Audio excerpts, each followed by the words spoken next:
নমস্কার বন্ধুরা, আজকে দুপুরবেলায় কি রান্নাবান্না করেছি মানে আমরা কি খাবো সেটাই তোমাদের সঙ্গে একটু শেয়ার করছি। এই যে দেখো, প্রথমে হচ্ছে ভাত, হচ্ছে গরম গরম ভাত।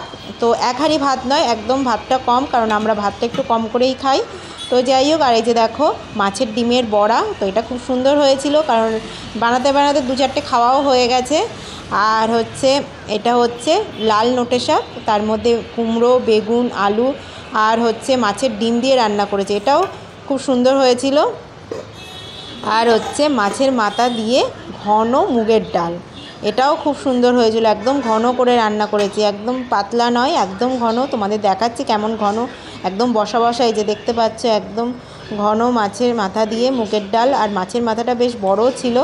তো যাই হোক, এক টুকরো মাছের মাথা দিয়ে এতটা হয়ে গেছে, তার মানে অনেকটাই, মাছটা অনেকটাই বড় ছিল। তো যাই হোক, চলো, এটাই হচ্ছে আজকে দুপুরবেলার খাওয়া দাওয়া। তো চলো, থ্যাংক ইউ।